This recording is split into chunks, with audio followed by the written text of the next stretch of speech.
Hey everyone, and welcome back. Before you watch this walkthrough, make sure that you pause the video and try the problem yourself. Even a partial attempt will make the explanation that much more useful.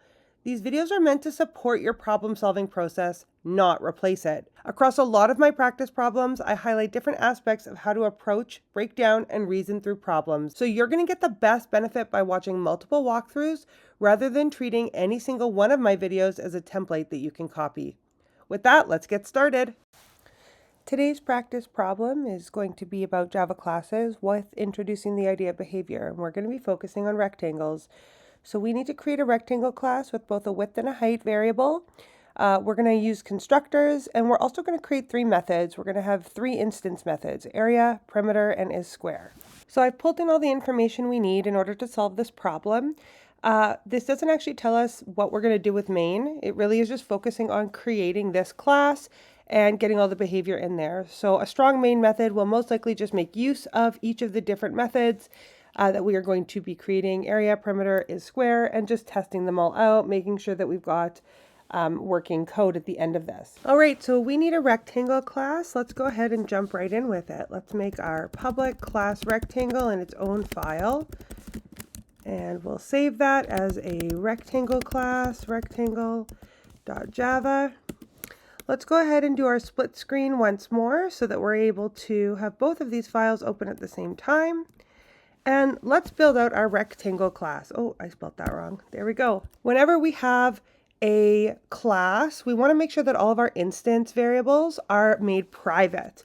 So we're going to go ahead and make sure that each of those variables that we create, a double width and a private double height, they're both set as private, as they should be, since we should only be able to access those through our mutators and accessors. We want to be able to use getters and setters to get access to this information, and only if we want to reveal this information to somebody. So given the current expectations for this class, we actually are not going to be able to access width and height outside of setting it up. We'll only be able to get area, perimeter, and isSquare, because there is no get width or get height variable method, pardon me. All right, so let's start by making that constructor. We'll go ahead and make it a public constructor, and our understanding is we're going to take in both a width and a height variable. There we go. Now, in order for us to set these local parameters to these instance variables, we need this keyword. This dot width is going to be equal to width, so this will be the local width, and then this instance height should be equal to the local height, and we can set these two variables just like that. Now that's our constructor, and we are ready to use it. So why don't we go ahead and just get the start of our main method up and running. We will do our program successfully completed message, as we like to do. And we'll go ahead and we'll make a rectangle. R1 is equal to a new rectangle. And let's just give it two values, 5 and 5. Now, right now, the way this is written, nothing useful, I should say, is going to print out, right? We're just going to get the memory address, but let's just make sure that we can get this compiling. So let's go into our desktop where I'm saving these files. I will compile all my Java files that are here, and then I can run the class that has the main method in it, my main file. It is printing out the memory address and program completed successfully. Now, if we do want to get the data out of here without actually exposing the width and the height, we can go ahead and create our toString method over here. We can do public string lowercase t uppercase s toString, and we can go ahead and return a string that will actually allow us to print out the information in here. Now, we'll talk more about formatting strings nicely in future contexts.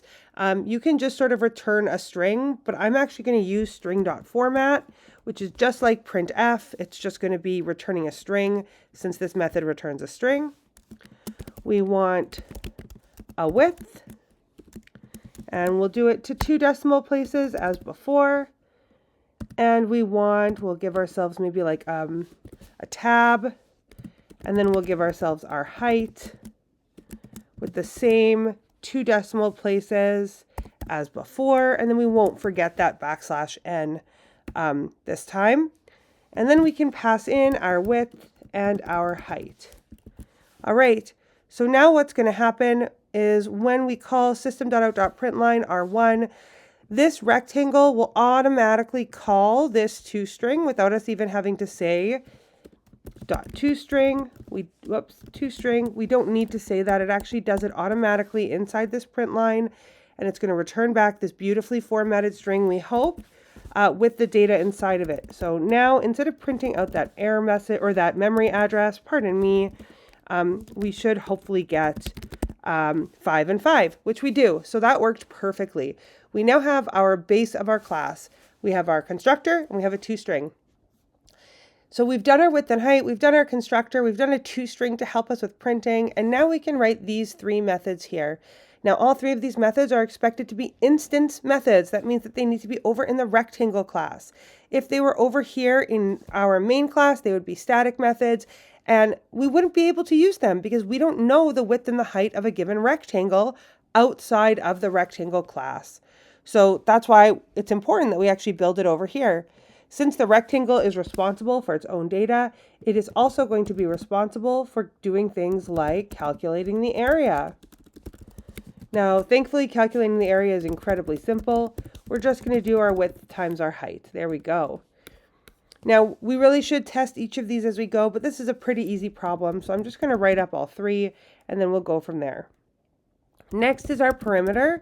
Now, how do we get the perimeter? Well, we need to sum up all of the different sides.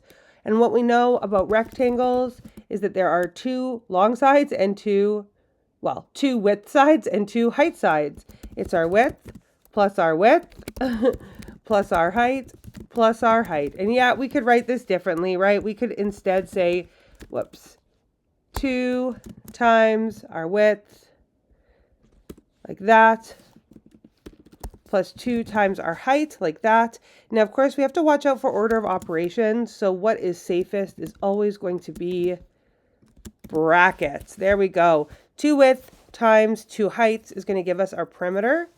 And lastly, we have isSquare. Now, you'll know that when we say a method name like isSquare, what we're talking about is always going to be a Boolean returning method. If it starts with the word is, we're asking a question, a yes or no question. Is it a square? So we want to get a yes or a no answer out. So we'll say Boolean is square, and we should understand that, of course, the way for it to be square is if the width and the height are the same value. So we should return width is equal to height. If it is a square, these should be equal and give us true. If it's not a square, then these are not equal, so this return statement would give us false. Now that we've written up all of these methods, we have to make sure that we actually test them. Here I've given myself a rectangle that should, in theory, be a square. So what's really important now is that I actually go about printing out all of this data to make sure that we did it properly. Let's see, let's test our area. .get area. Oh, I just called it area. And we can look at the perimeter and r1.perimeter. Perimeter, I can spell. I'm just going to combine these again for just a minute. And then we can, go back to main. Also do our is a square check. Let's go ahead and say r dot is, square. There we go. So we have all 3, and just like always, it's really important that we sort of decide what we think it should print out ahead of time to make sure that we are not going to be biased and make sure that we have an understanding of what our code is trying to do. So an area is going to give us our width times our height. So here that's going to give us 5 times 5. I'm expecting to see 25 out of this.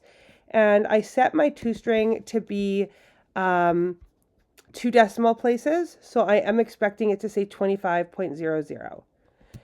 Now isPerimeter is going to add up the perimeter values. So this should actually be 20. 5 plus 5 plus 5 plus 5.